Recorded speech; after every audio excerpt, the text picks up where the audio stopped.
Hey, welcome to the Uncomfortable Conversation. Happy New Year again to everyone.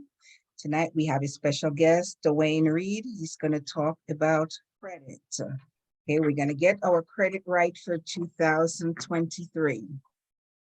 Dwayne? I am here. I am here. Thank you for Okay, having me. Thank you for having me. okay. So my first question to you, Dwayne, is how did you get started with credit repair? Oh man, long story. Well, thank you for having me. What's up, everybody? I see Good that evening. the gang is here. What's going uh, on? what's up, Eric? What up, bro? So What's going on? I guess get this thing started. So I got started in credit probably in 2001, I believe. Pretty much what we used to do was back in the day. My brother's a friend of my best friend's brother used to help set up people with credit reports to start businesses, do things like that. And pretty much back then, you had to go downtown and like in order to set up the name of a company, you had to go downtown and pretty much search through the Hall of Records to make sure the name that you wanted wasn't taken. It's not like today where you can just go in the system, type it in, and it tells you if something is there or not. So pretty much we used to go down there and do the legwork for him, and we used to get paid. And one day I asked him, I said, "Hey, what are we doing?" So he says, "Oh, you're setting a business credit for people." And I said, "Well, how does it work?" So he told me people set a business credit, they do whatever they want to do with it. When they're done with it, they just bankrupt it and start all over again. That was the running thing back then.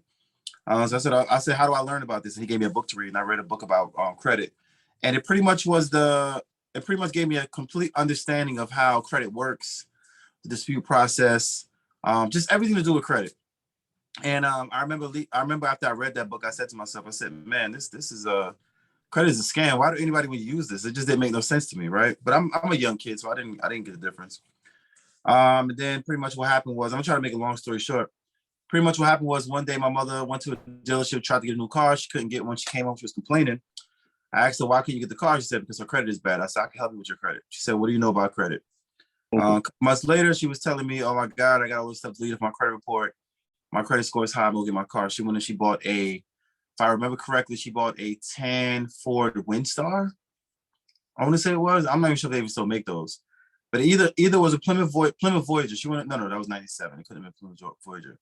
It was the Windstar. She bought a Windstar. So she goes, she buys the Windstar. No. Sorry. She bought a white Toyota Sienna. That's what it was, a Sienna. That was a 2005. She bought a white Toyota Sienna. And then pretty much once my father got drifted what was going on, he came to me. He said, "Hey, I heard you know how to fix credit." And it pretty much started from right there. He started sending all his friends to me. His friends sent me all their friends. And before you know it, I had a whole business set up in my mother's dining room. And I still really didn't understand credit. I just knew how to fix it, right? So people kept coming to me to fix their credit, fix their credit, fix their credit. All the while, I couldn't finance a bottle of water because my credit was horrible. And what really woke me up was one day a guy that I helped him fix his credit. He I was on the parkway. I just got my car. I had a Toyota Camry. I just got my car at the body shop. I was on the parkway with the windows down, blasting my music. He pulled up in a 2000 and I want to say 2006 BMW 645 convertible. He pulled up next to me. He said, "Thanks, credit man." That's also where I got my name from. He said, "Thanks, credit man." He beeped the horn and he pulled off. And at that point, I said to myself, I must be doing something wrong because he came to me for help. How comes he has that and I'm driving this? So something told me to go home and do a little research. When I did a little research, I realized credit repair was a $1 billion industry. And that's when the light bulb went off. And that's when I decided to take it seriously. And that's when I started building. And that day, my brand was born and I started building it. Congratulations. Thank you. Thank you. Thank you. Okay, so how exactly does credit work?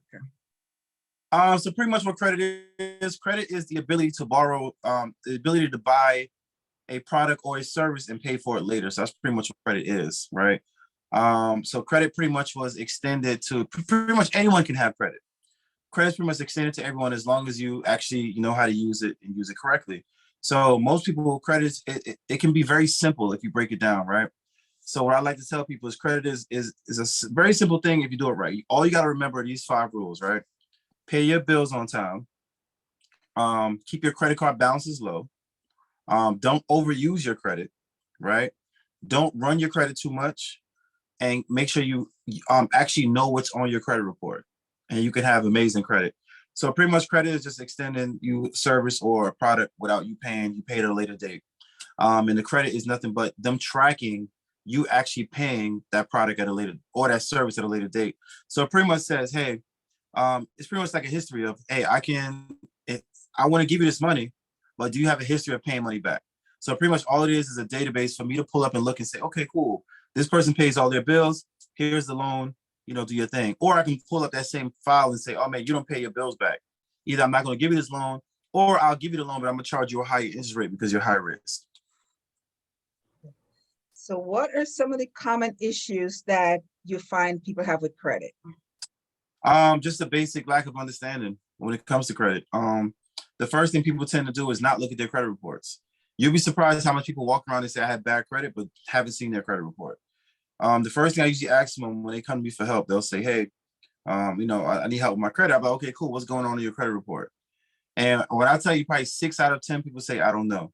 They don't even look at the credit report. Just because they got denied for American Express credit card, they automatically assume they have bad credit. Well, most of the time, you couldn't get that credit card, but you can get another credit card, just not an Amex. People tend to go towards the highest card and get denied and say I have bad credit. So the first thing I see is people just don't know what's on their credit report. Secondly, they don't really understand. They don't have people don't really do the basic understanding of the credit report, right? So all they do is pretty much just accept, hey, I don't know how it works. I'm not going to use it. I'm gonna try to go around it for as long as possible. And then when they need it, that's when it really bites them in the butt because they end up paying more for everything. So just understand what's on your credit report. Okay. So how does one build credit? Because you just mentioned all the ways that it could hurt you. So how do you build credit? Okay, the easiest way to build credit is with a credit card. Here's why. Credit cards hit 3 parts of your credit score calculation. It hits your payment history because every time you make a payment, it's going to report. It hits your what's called your debt to credit ratio. Now, a lot of people don't know what the debt to credit ratio is. Pretty much what it is there's a calculation that's done on your credit report, how much credit card limits you have compared to your credit card usage. Now, I don't know if you guys heard about the 30% rule, but the 30% rule is strictly your credit cards.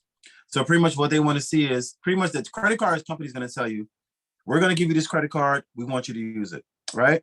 But the credit bureaus are going to tell you, yeah, you can get that credit card, but don't use more than 30% or it's going to drop your score. Now, people got to understand the reason why it drops your score is because that credit is an extension to your cash.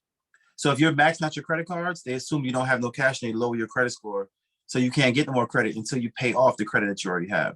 So that was the mindset when they created credit. Even though today, nobody uses their own cash anymore. Everybody rather use credit and, leverage it and pay their cash back later and hold on to the cash. So that's what a lot of people do. Even though the interest rate is high, right? Yeah, exactly. But I mean, if you're making money, you're making money. So that was just my question is like, do you need more credit or more cash? I would say more credit because, for instance, I like to use an example. You can walk into a Mercedes-Benz dealership, right? And you can have $100,000 in the bag and I can have $100,000. I can have this amazing credit, right? I will drive out with a car before you do. And here's why. We all know the government is very strict on cash. If you walk into a dealership with any more than 9,500, you got to show a paper trail for that money. So you got to show bank statements. Where did the money come from? Why do you have $100,000 in the bag? Was this in the bank account? Is this a loan? Like they want to see they want to see a nice paper trail with this cash. So a lot of people think that cash is king. Cash is no longer king. Cash is king when you have it in a bank account, when you got it legally, then cash is king. But if you just walk around with a bunch of cash, you gotta, that has to be reported. The dealership has to report it to the IRS, and then the IRS is gonna come back to you and say, hey, where'd you get this money from?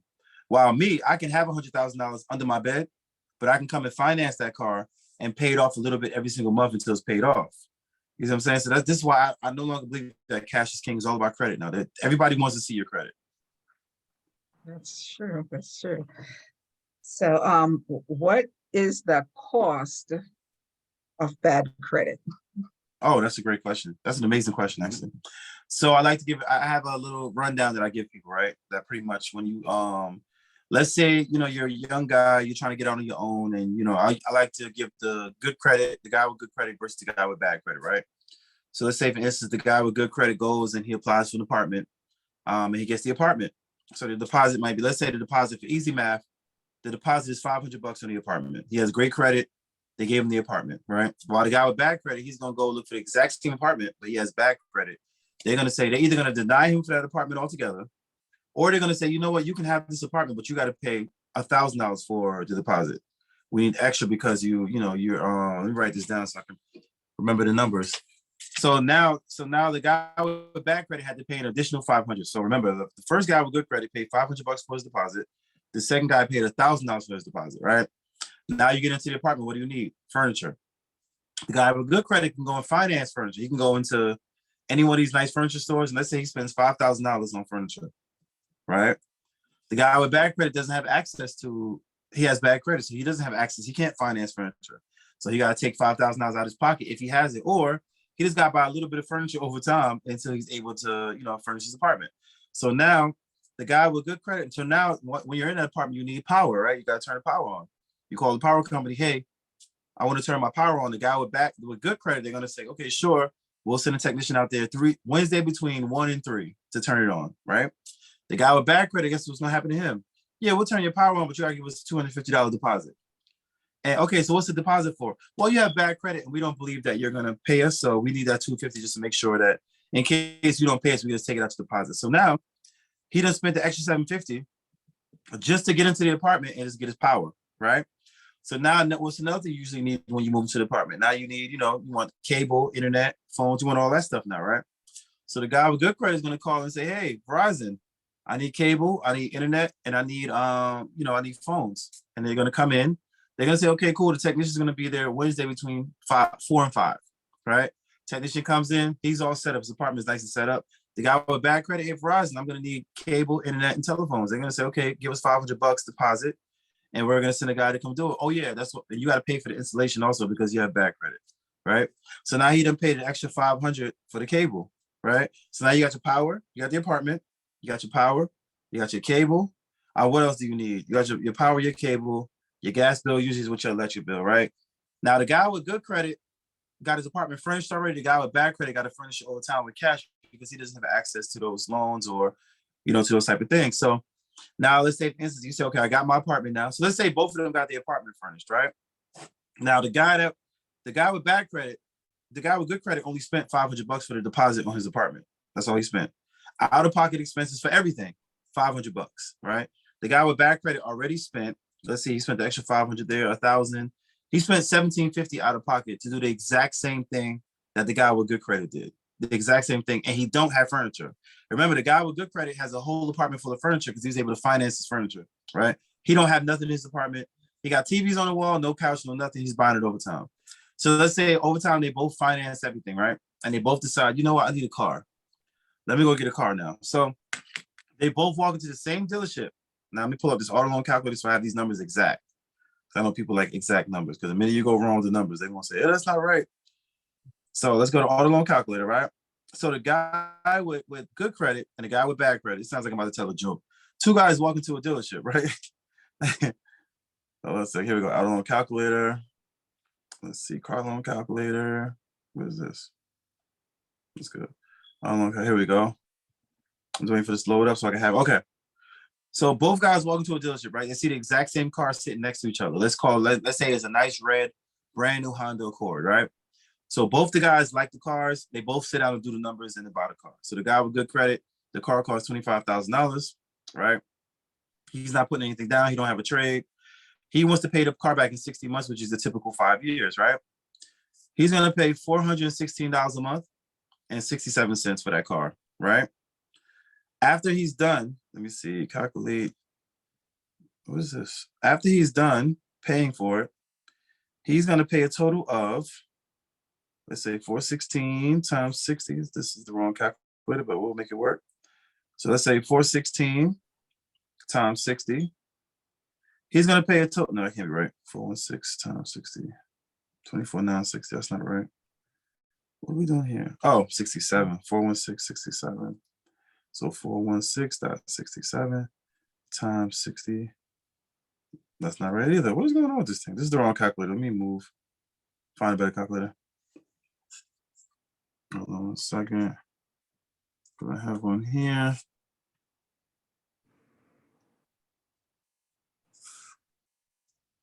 All right. I got the calculator right here. Let's find out. Let's use this one. Because that one definitely didn't work. Okay, let's go to New Jersey. Pick the state. Go. Okay. So the cost of the car, once again, the cost of the car is $25,000. Remember, it's the same car, nothing different, same options, same dealership, same, everything's the same, right? So let's say the guy with good credit, his interest rate is, let's say 3.2. It could be as low as 0, but let's say his interest rate is 3%. Let's say 3% is his interest rate because he has excellent credit. So when you calculate his payments now, his payment is going to be roughly about $450, right, a month for a $25,000 car. So if you go to the calculator, we do 450 times 25,000. No, I'm sorry, 450 times 60. That's going to be $27,000. So when he's done paying for that car after 5 years, he's going to pay $27,000 for that car. So he pays an additional $2,000 in interest. And for those people that don't know what interest is what the bank is charging you for that money. So that's what the bank makes for giving you that loan. So the bank is not really making much off of you when you have good credit, right? So let's say, for instance, now now it's the other guy's turn. So he decides, you know what, I like this deal. I'm gonna take the car. He drives off on a brand new Honda with his brand new Honda Accord, right? So now let's say the guy with bad credit now the sales guy walks over to him, say, hey, how may I help you? Hey, I want that Honda Accord right next to that one, $25,000. I want that car, right? Now let's say he's gonna say, okay, cool. I'll give you that. I'll give you that car. It's gonna cost you. Well, I'm gonna go right here. What are we doing? Why is this thing messing up? There we go. So he's gonna say, I'm gonna give you.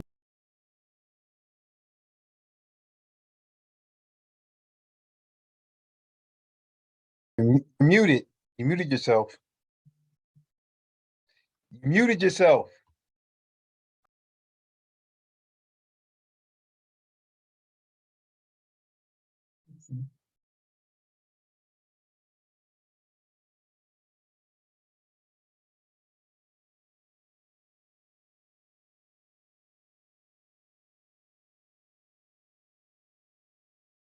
How about now?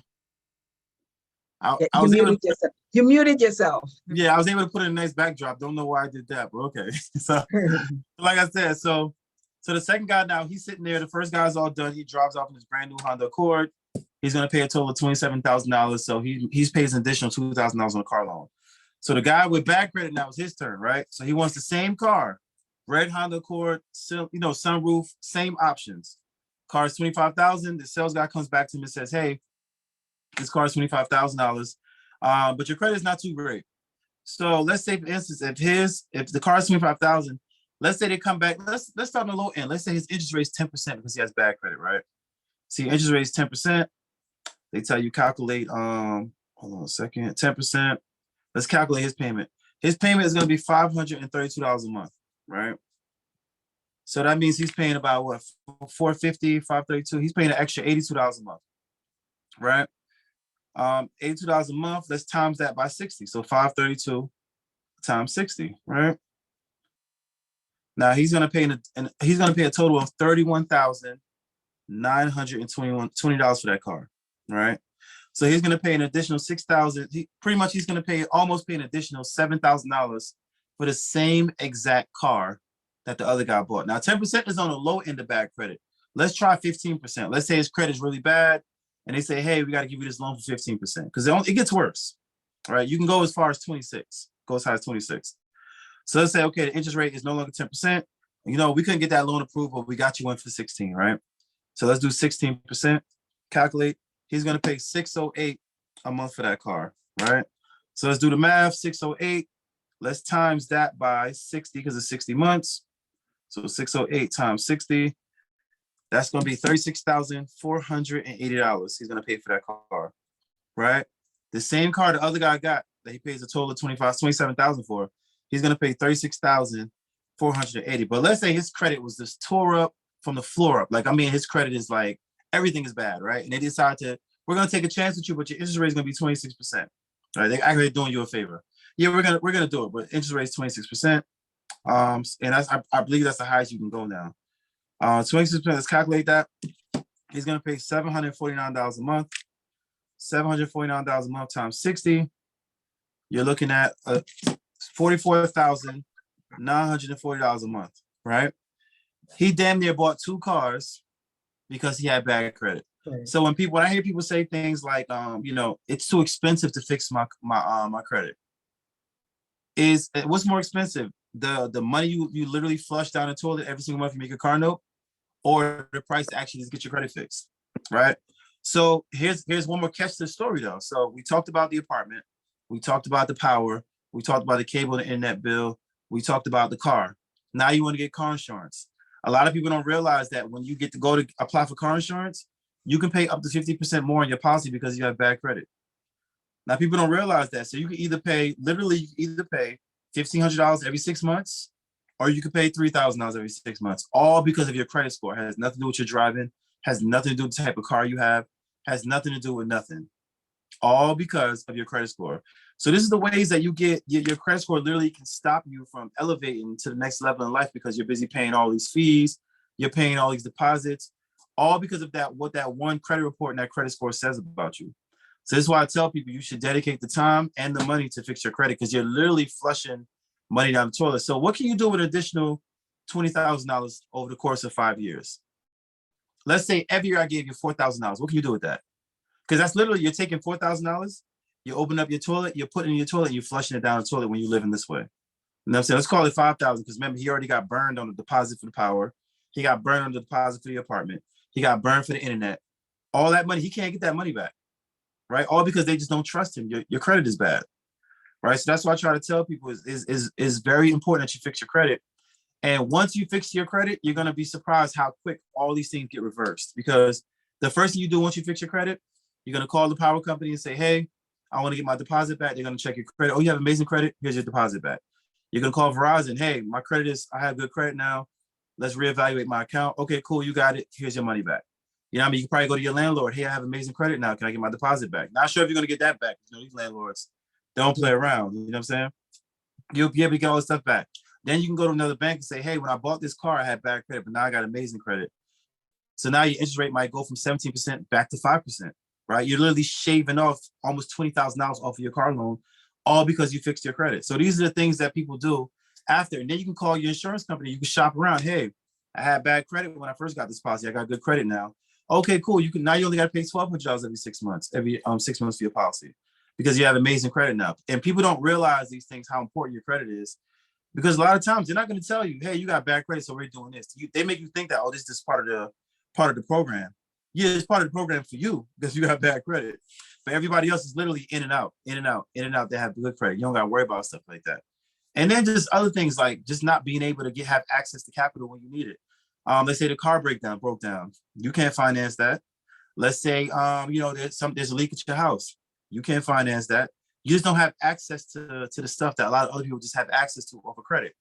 Now, I'd rather have access to, let's say if my roof goes, hey, I need a new roof. You can call the contractor. I need a new roof. Hey, we offer financing. Okay, I'll finance it. What would you rather pay? $20,000 out your pocket or $200 a month for the next 5 years? You know what I'm saying? It's like, this is the stuff that credit affords you. You know what I mean? A lot of times people don't really understand that until they end those jams. And that's when they want to try to fix their credit. You need to fix your credit now.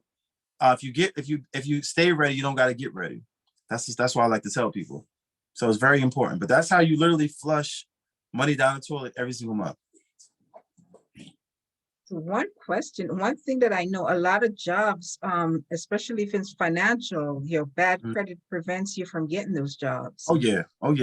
I know people that let me tell you, I got another story for that. I remember back in the day, these 3 ladies came over from immigration.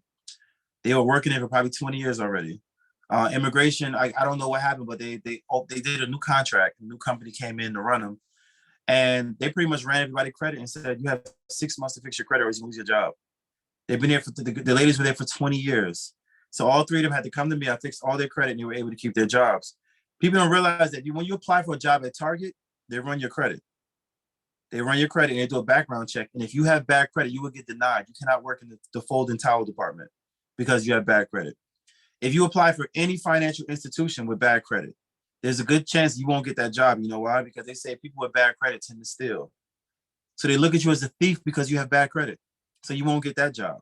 So a lot of times people don't realize that your credit is literally stopping you from elevating. You might apply for a job, go to an interview, do everything, and all of a sudden you don't get the job.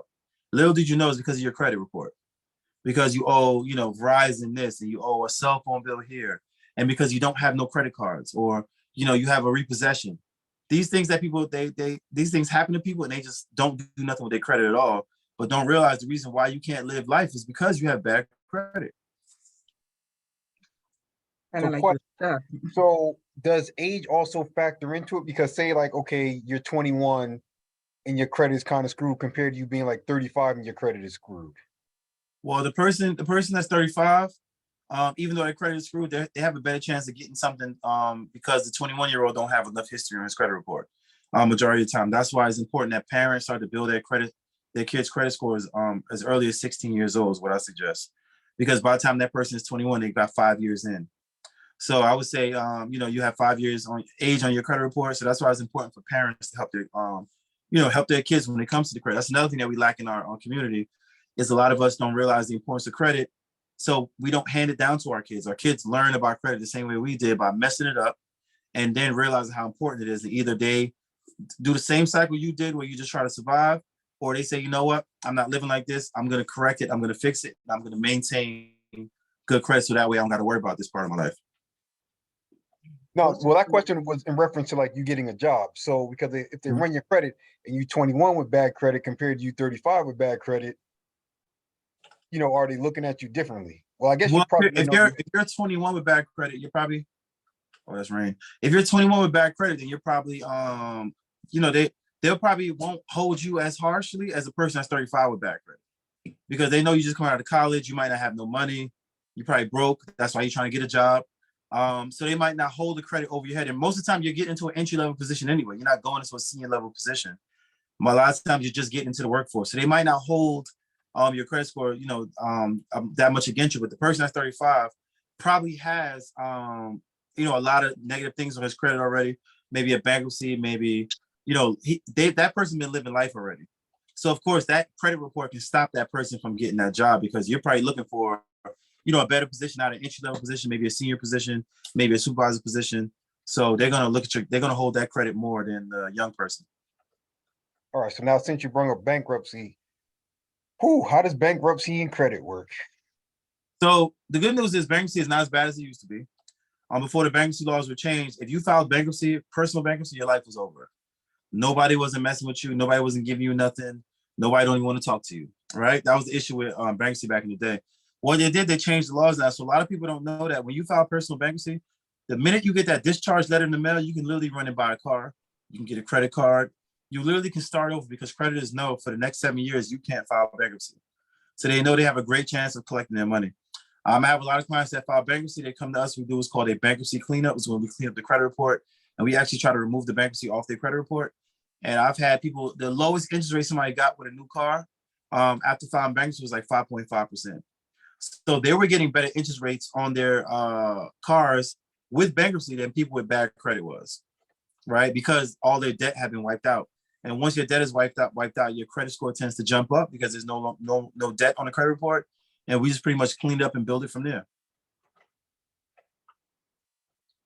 So, because they say that bankruptcy lasts on your credit report for like 7 years, but is that true, false? It can sit on your credit report for 7 to 10 years, actually. Okay. Most times, from what I've seen, closer to 10. But we have had some success with getting the bankruptcy off the actual credit report. It is a process, but we have had some success getting it off the credit report.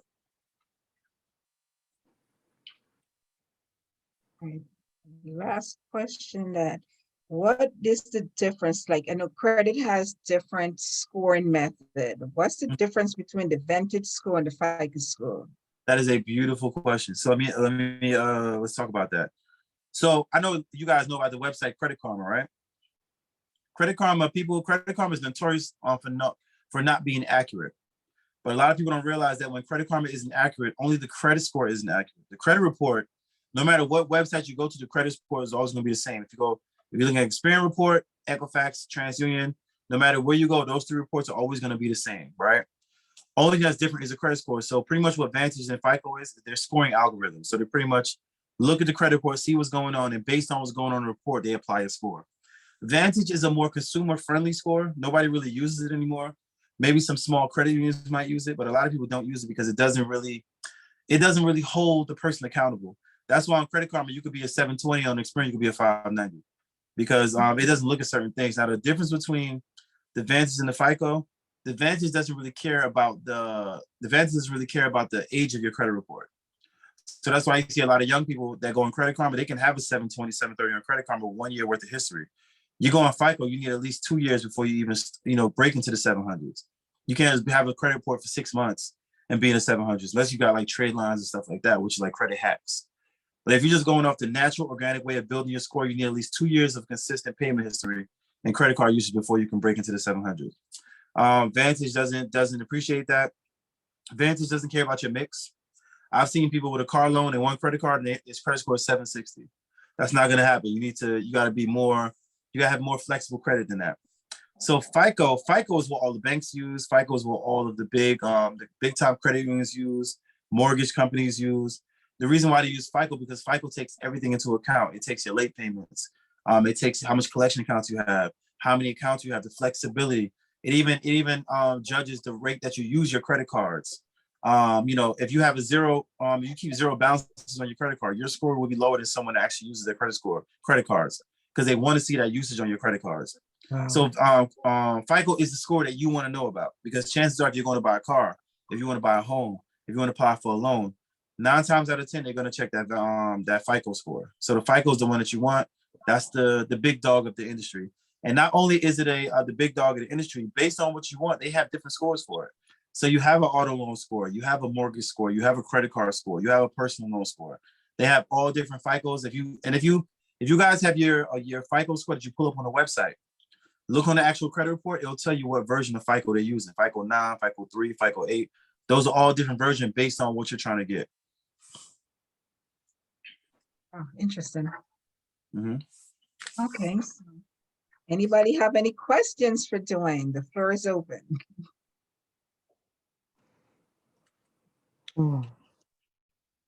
Very good session. Thank you. Appreciate it.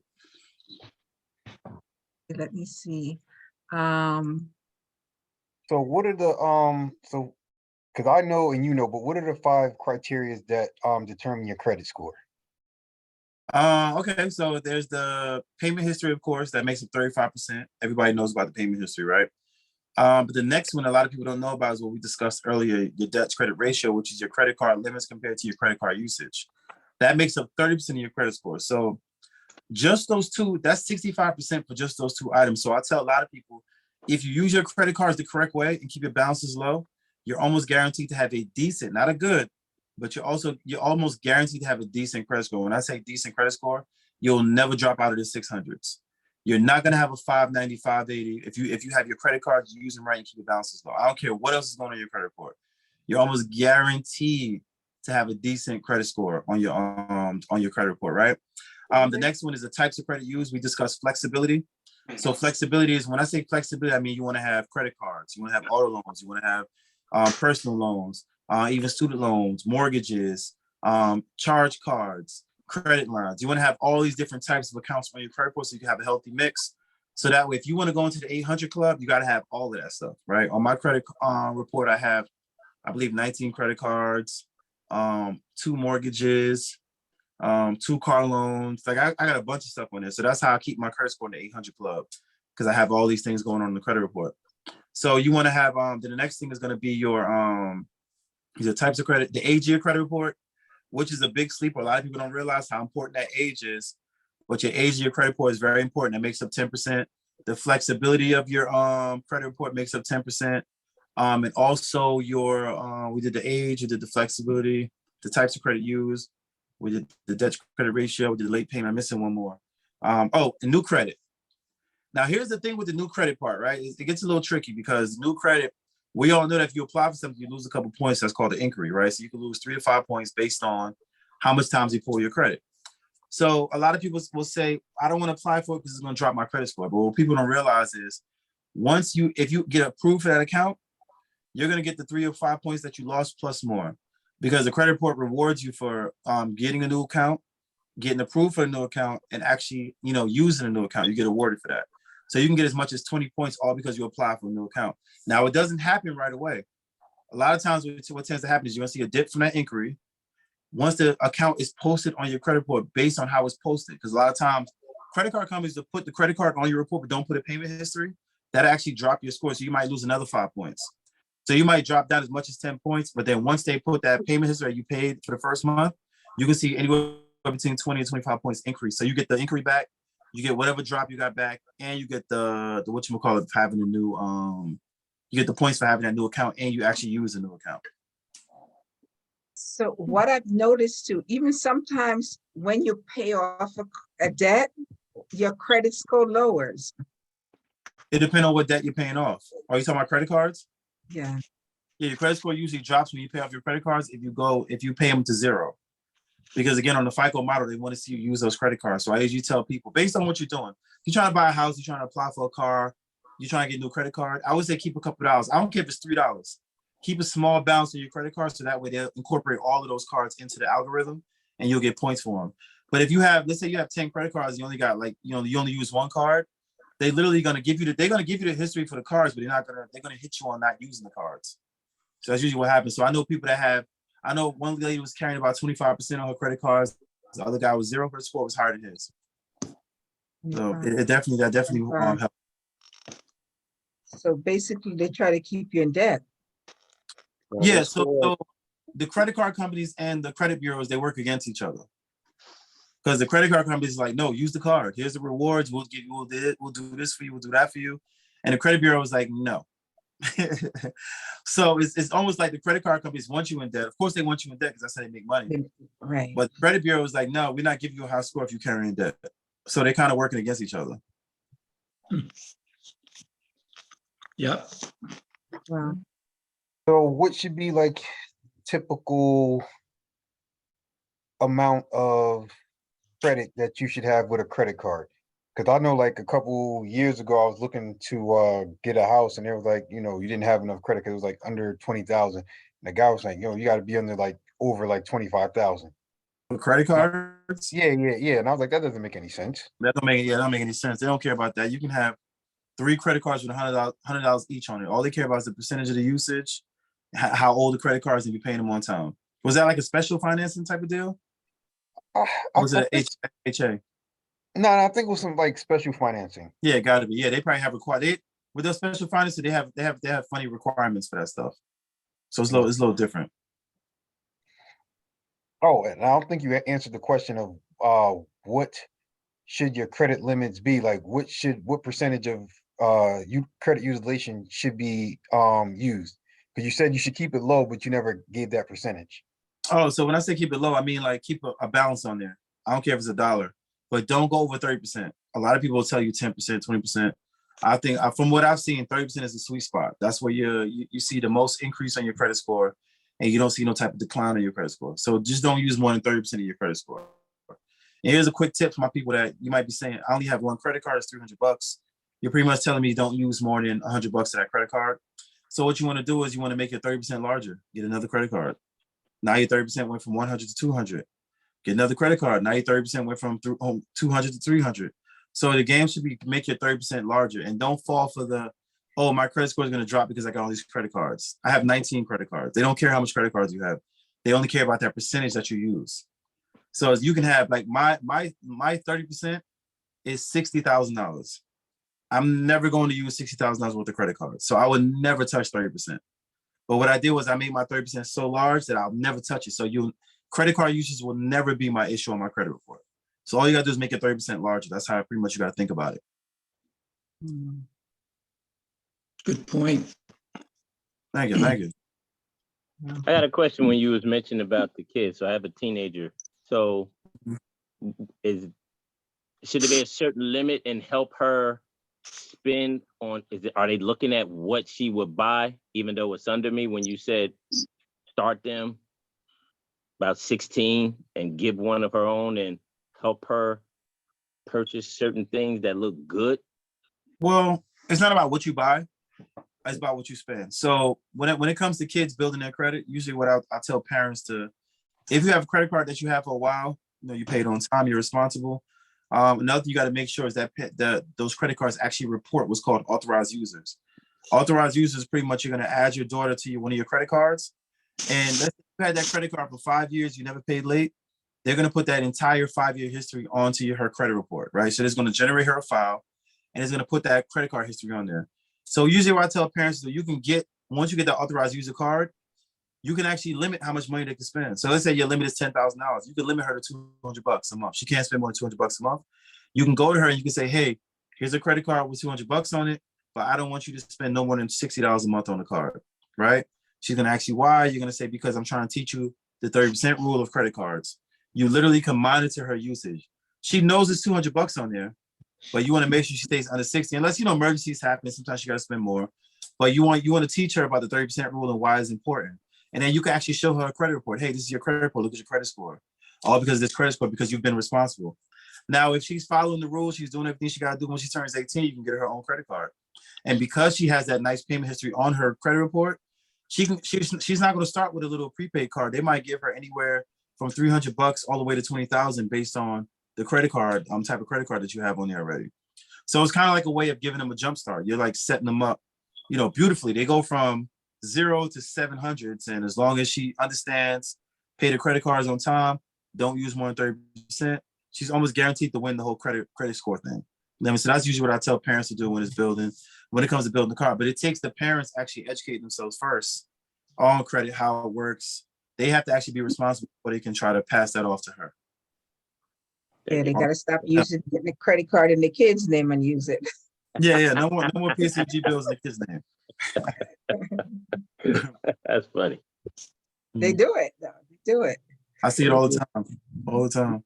So what's the legalities of that? Because technically, they can't get a credit card in their own name until they reach 18. So then how does that affect them?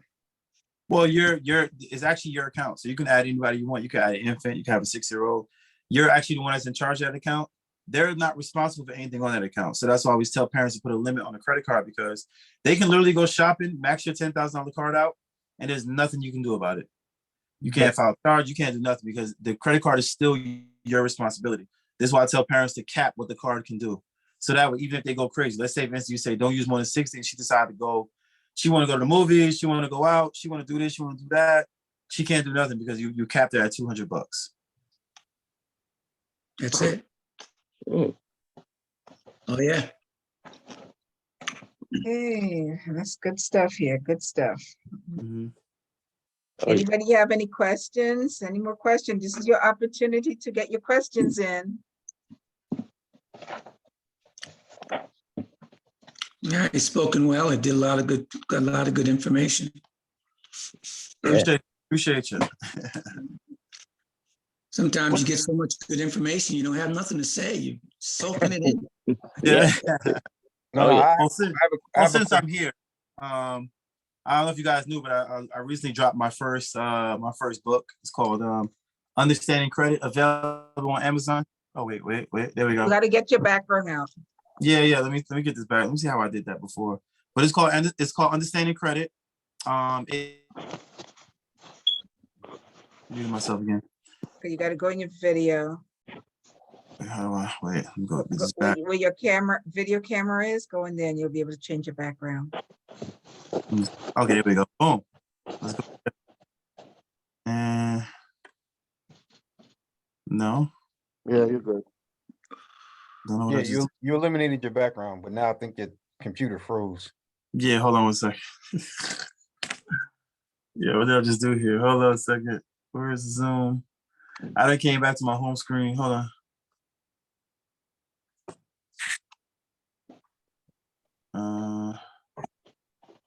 What did I just do here? Where's my Zoom at? At All the right. bottom. That happens to me sometimes. This thing is terrible. Oh, here we go. Boom. All right. And do I go here? Okay, I'm back. All right, here we go. All right, cool. So I wrote this book. It's called Understanding Credit. Now, believe it or not, this book was #1 on the hottest new releases on Amazon for 3 weeks.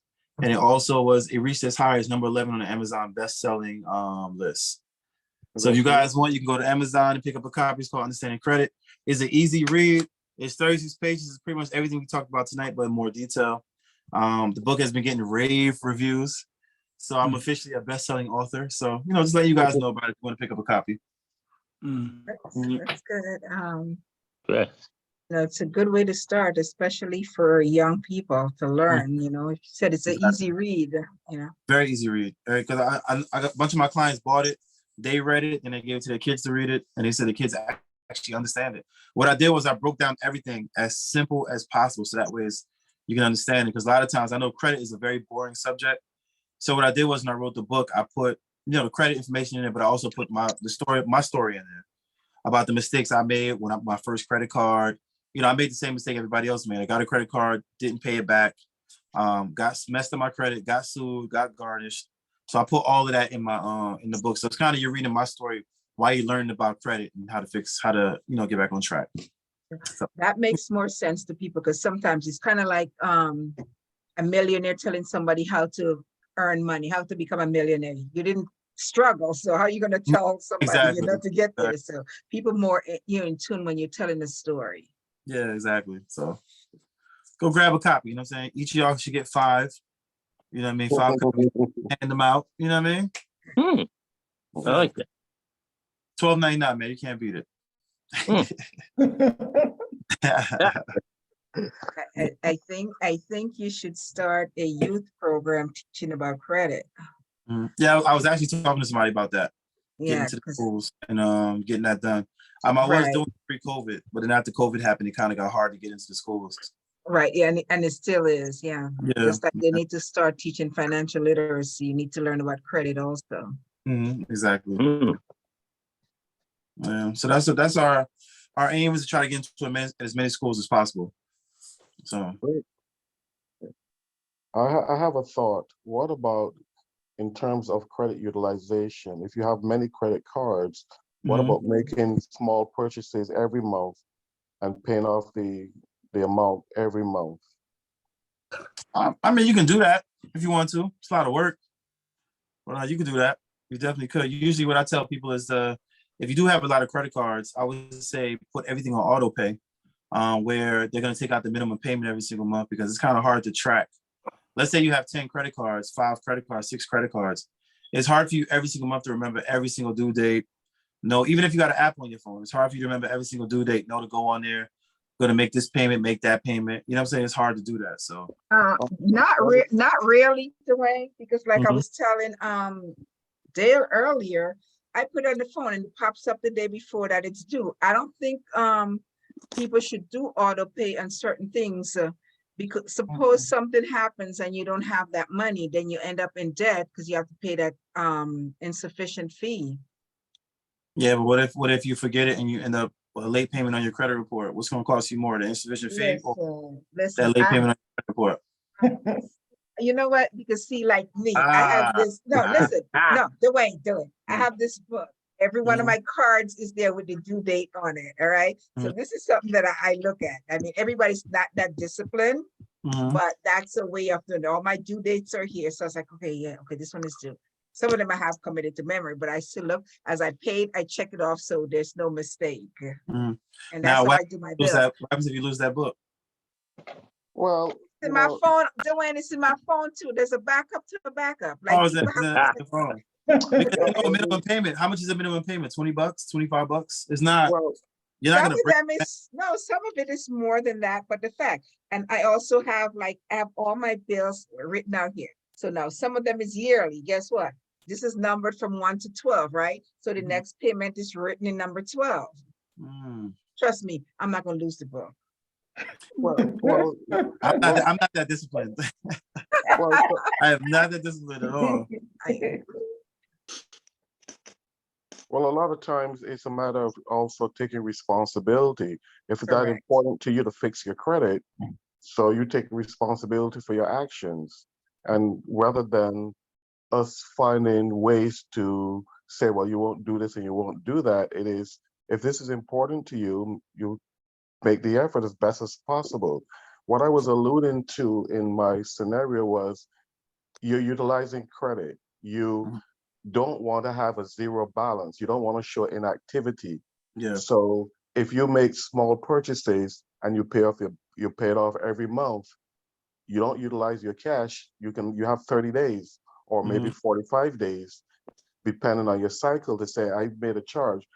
early part of the month, I have until at the end of next month to make this payment. So you're showing utilization Mhm. and you're paying your debt as opposed to having a large balance and your card being inactive. Yeah, exactly. So Are you what gonna if, rotate so the- what if you have, so what if you have a bunch of credit cards and you only use one of them? Like, because I know you kind of touched on this before, because my thing is like, I'm not going around using how many bunch of credit cards I got. I only have one that I really use. Mhm. I mean, it happens like that, but again, you're not gonna get your score is not gonna.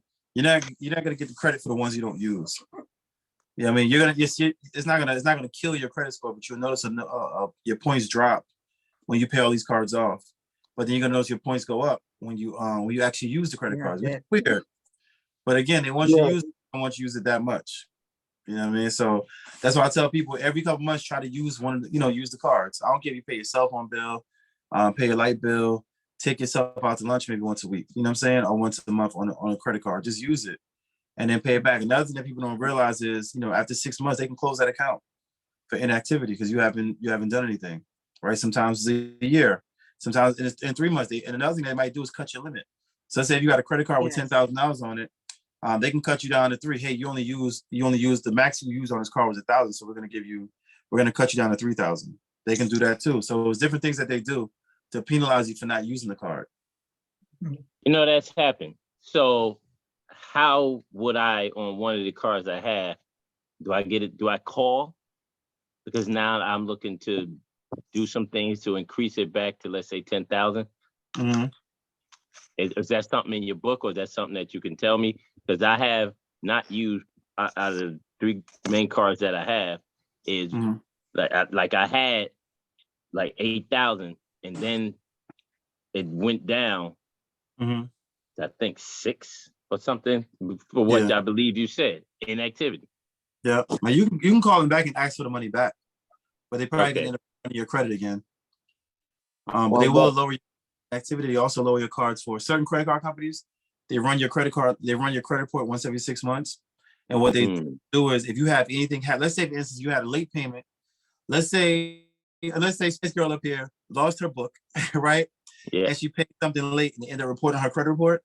Her other credit card companies can look at her credit report, see that late payment, and they can lower her limits on that credit card, all because of what she did on another card. Even though they don't know what happened with that card, it could have been a mistake.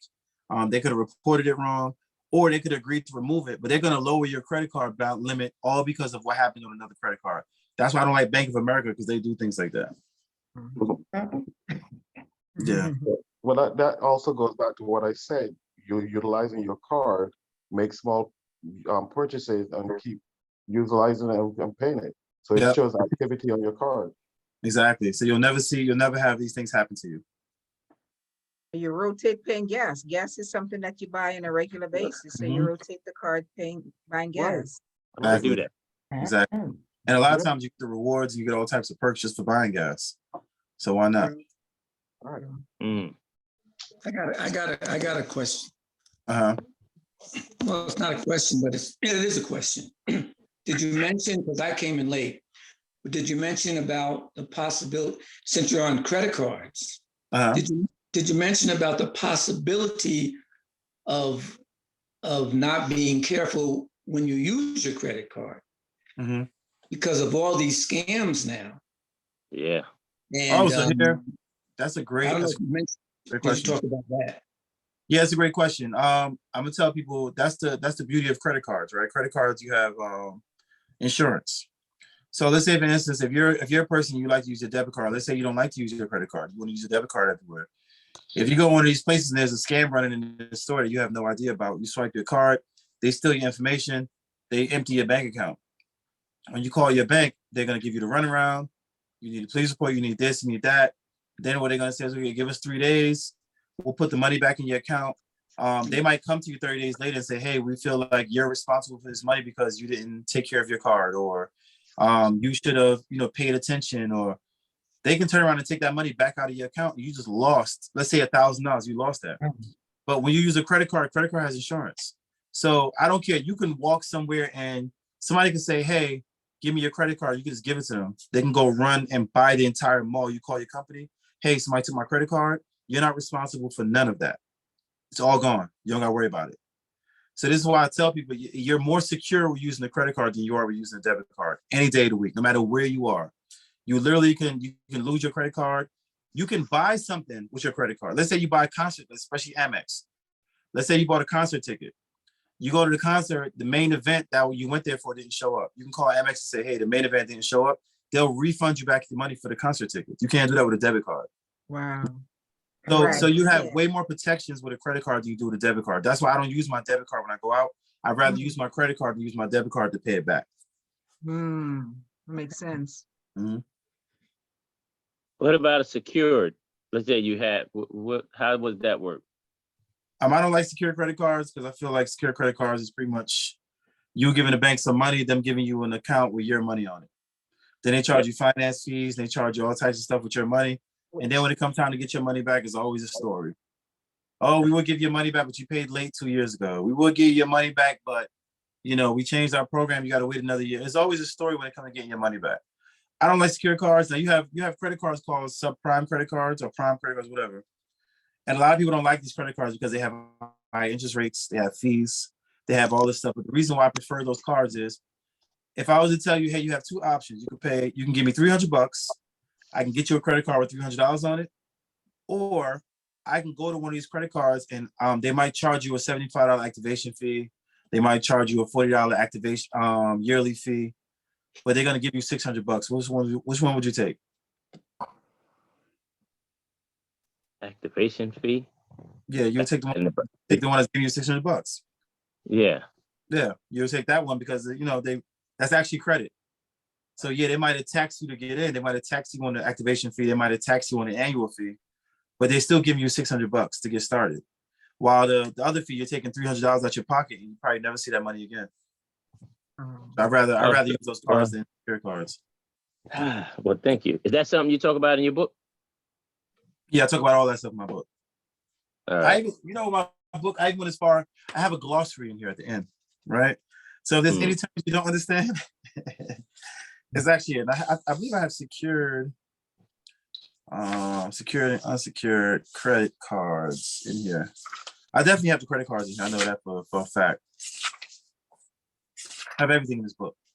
This book, literally, once you read this book, you're going to have a firm understanding of your credit score, how your credit score is calculated, what's on your credit report, all that stuff. So this book is the first of three, because it's going to be a trilogy.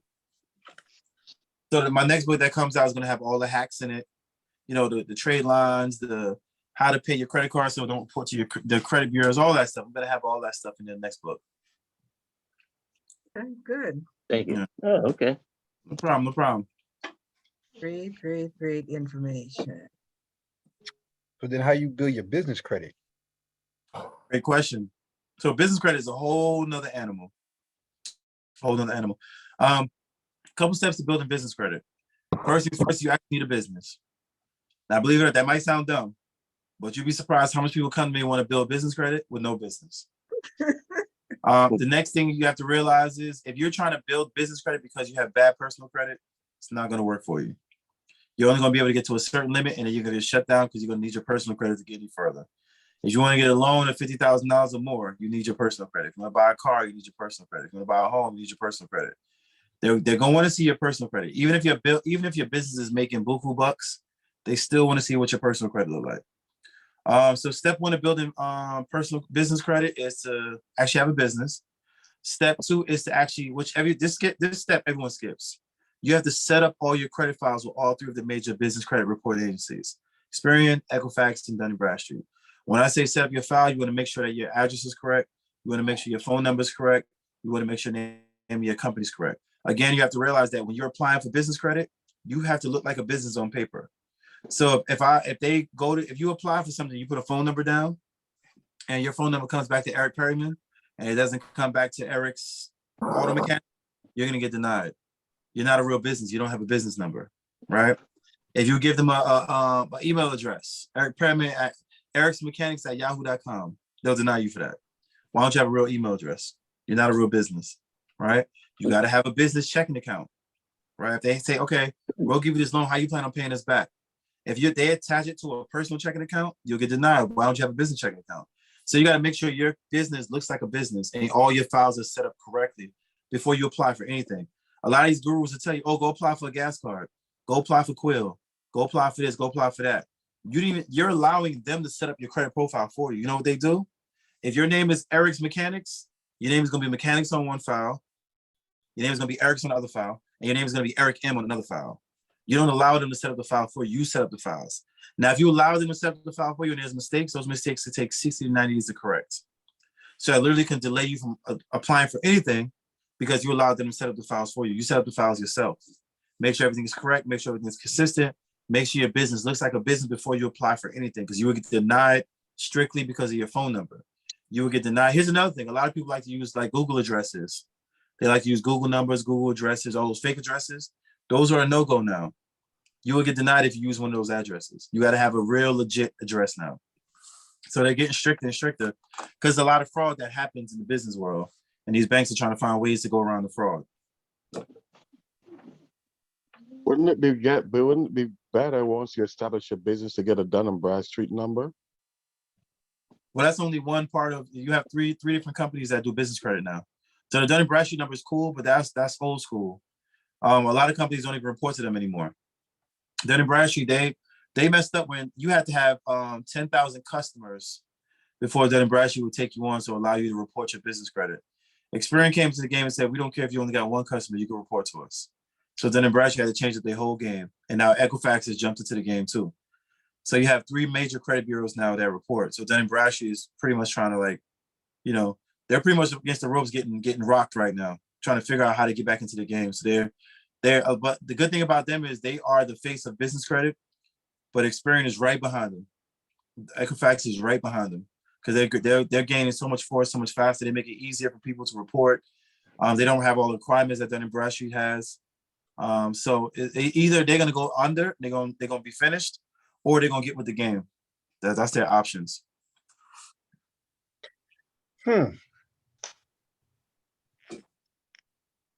About to say, because the only thing that's different is the phone number, but everything else is legit. Yeah, so you gotta get that phone number. And if you have a cell phone number that you use for your business already, just call your phone company and say, hey, you want to put it in your business name. That's it. They're gonna ask you for the EIN number. You give them the EIN number. All you do is transfer your stuff over to the business side of the business of whatever your phone company is, and that's it. And then when you make phone calls, it's gonna come up as Eric's. If your business is Eric's Mechanics, when you call people, it's gonna come up as Eric's Mechanics. It's gonna look like a real business. Like my phone, when we call people, it comes up Reed Financial Solutions. So nobody can. We actually look like a real business. Even if I didn't have this office, you could be in your basement in your house. If you call someone and your business name pops up, you're gonna tell me that's not a business. You're gonna be like, oh my God, this guy's legit. Yeah. Take my information, whatever you want. All because they see that business name on the phone. It just looks more professional. So that's what the banks want to see. Mm-hmm. Yeah. That's right. Okay, good information. Yeah. But this is what we do, man.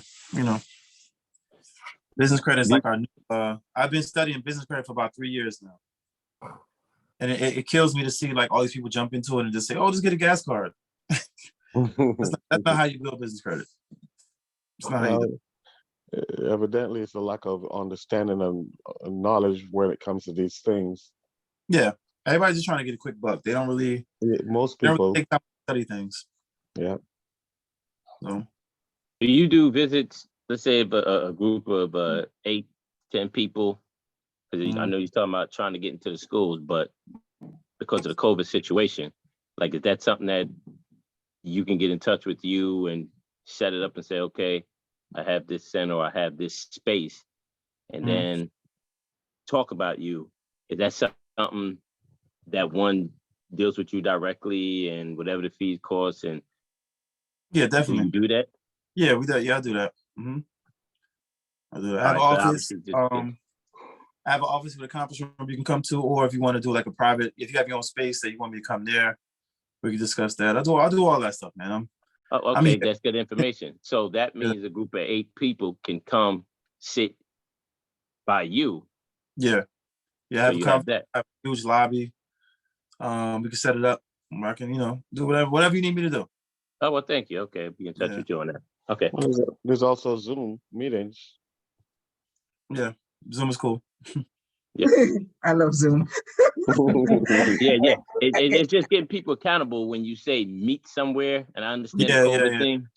Yeah, I prefer Right. that. I prefer that better when Yeah. in person. Yeah, We like that. because you face to face with the notes and so on, Mhm. and you know that maybe that's the instructor in me with that, Mhm. especially when you're putting it out there like we doing here, and quite a few people don't show up. But okay. Mhm. All right. Okay, Dwayne, I have a question there. How does collection affect your credit? That's a great question. So let's break down what a collection is first. So a collection is pretty much when you owe somebody money, right? A Right. collection could be a phone bill, it could be a doctor bill, it could be because people tend to things like cable bills, phone bills, doctor bills are different on your credit report. They all fall under the same category as a collection. Pretty much, you took out a service, you ain't paid for it, right? I've seen everything in collection accounts. I've seen credit repair companies. You side with a credit repair company, you ain't pay them. I've seen that in collection accounts. I've seen cell phone bills. I've seen doctor bills. I've seen locksmiths. I've seen everything in the collection, but in the collection section is pretty much people you owe money. Collection accounts could drop your credit score up to 75 points. It all depends on what you have going on your credit report. Somebody like me who with an 800 credit score might knock me down 20, 30 points because I'm in the 800, so it's gonna push me down to the 700s, right? But if you're the type of person you only have one credit card, one auto loan, that collection account could do some damage. If you was at 650, you might be at 580 now because of that collection account. So it all depends on what you got going on. So when it comes to your credit report, you want to have way more good than bad. So you want to keep building up the good, building up the good. So when you have something like a collection account to report, you don't got to worry about it because you still got to worry about it. But score-wise, you'll still be able to get approved for whatever you want. That collection account isn't hurting you. I remember one time I had a doctor bill on there. I went to a doctor one time. I did a consultation, and the doctor charged me $200 for the consultation. I said no, it's supposed to be free, but because I didn't come back for the service, he tried charging me $200. I didn't pay it. He put it on my credit report. That thing sat on my credit report for like 5 years. I said I'm not paying it. I lived my entire life with that $200 sitting on my credit report. Anytime somebody mentioned it, I'm like, I'm not paying it. I'm like, don't worry about it. You're gonna get approved anyway. So it all depends on what you got going on in your credit report. Now, if you have nothing on your credit report and you have 5, 6 collection accounts, you got to take care of these collection accounts. You either got to try to get them removed off your credit report, try to get them updated as paid. Another thing you can do is you can actually write to the collection agency to get a verification letter that they actually own the debt. They can't prove that they own the debt. They got to take it off your credit report. So collection accounts can definitely do a lot of damage, but there is ways to get out of a collection account without actually paying it. Okay.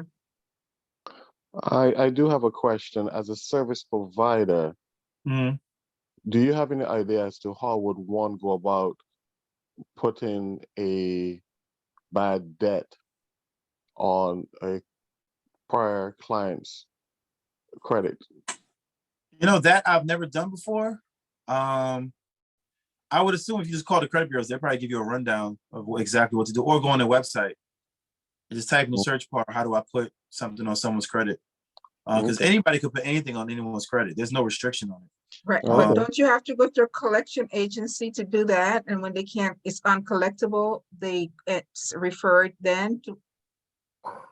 I don't think so. Because I know like people that put collection accounts on people's credit reports. Really? Like their name is there. I haven't seen it Okay. in a long time. I don't know if maybe they changed the. I remember when I first started doing credit, they literally had their name from, company would be somebody's name, and they'll say they owe me $400 for cleaning.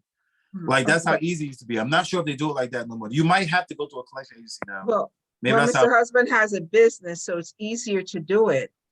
do a collection agency, right? Right, yeah, because So you sell the debt to a I used to collection do credit and collection, so yeah. agency. No.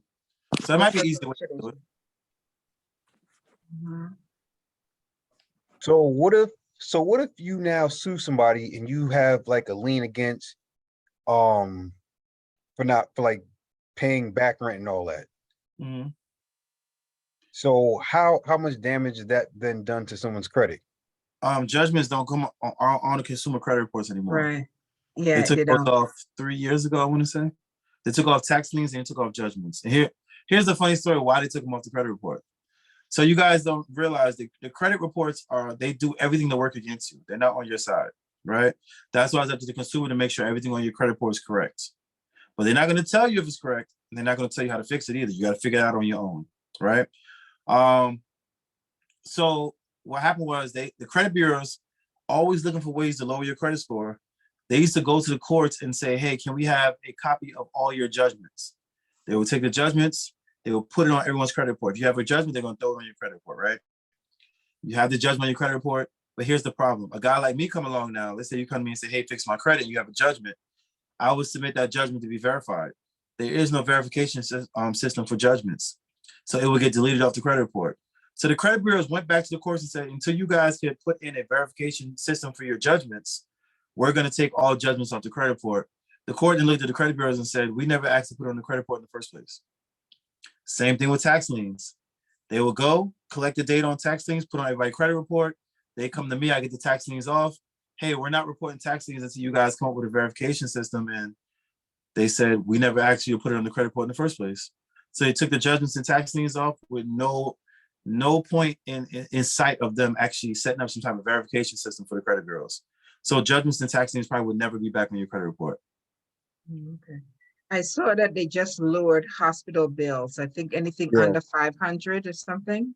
Yeah, Something anything on your- under 500 has to come off your credit report.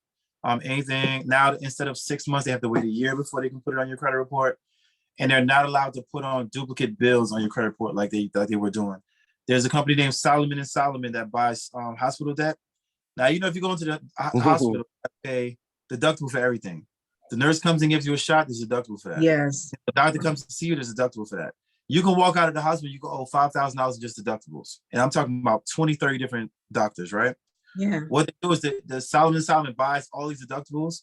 So if they buy 20 accounts, they put 20 collection accounts on your credit report, right? That murders your score when you have 20 collection accounts hit your score at one time, right? And then what makes it even worse, the credit bureaus do nothing to verify the debt. So you can submit all of these and have them verified, they won't come off. You got to work so hard to get these things off your credit report. So they changed it where now they got to wait a year to put on your credit report. Anything under $500 is going to come off your credit report. And I believe another thing is they have to, once it's paid, now let's say something does go on your credit report and you pay it, they have to take it off your credit report. So it can't sit on your credit report like it was doing before. Because a lot of people don't realize that having a collection hurts you, but having a paid collection also hurts you. So how does having a paid collection hurt you? Because just the fact you have a collection on your report in the first place is what hurts you. And remember, your credit report is your credit history. A lot of people think as you pay these things, it should come off your credit report. No, this is a history of your payment. People want to see what you did in the last 2, 3, 4, 5 years, how you act when I give you money. That's why credit cards are so good, because I can give you a loan and you could pay me back $250 on the 15th of every month. Everybody could do that, right?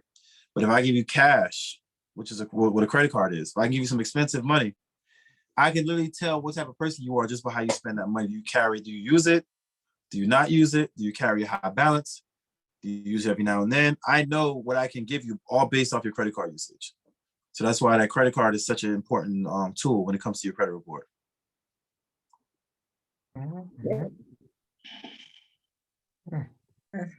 Good info. It's Mhm. interesting. Let me see. Check my. Okay, I have no more questions for you. You answered all the ones that I had and the ones I received very well. Appreciate it. Everybody should be well informed. Oh, yeah. So, anybody else have any questions? Because we're coming to that 10 o'clock hour. I'll be on Amazon for that book. I appreciate you. It's called Understanding Credit by Dwayne The Creditman Reed. All right. Okay, Understand. Yeah. just share. Okay, so anybody wants to get in touch with Dwayne here, this is his information, write it down, Mhm. okay? If there was a question that you had, you forgot, or you think of anything that you need to ask, you get in touch with Dwayne. Mhm. Give me a call. I got you.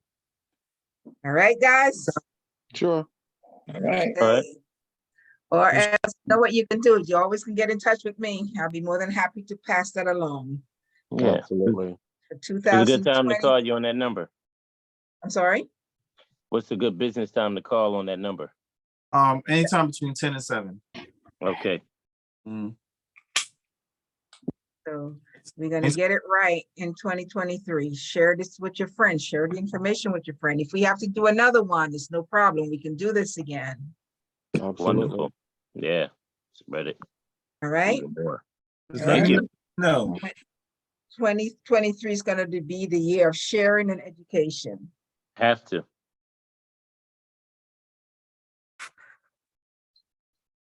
Okay?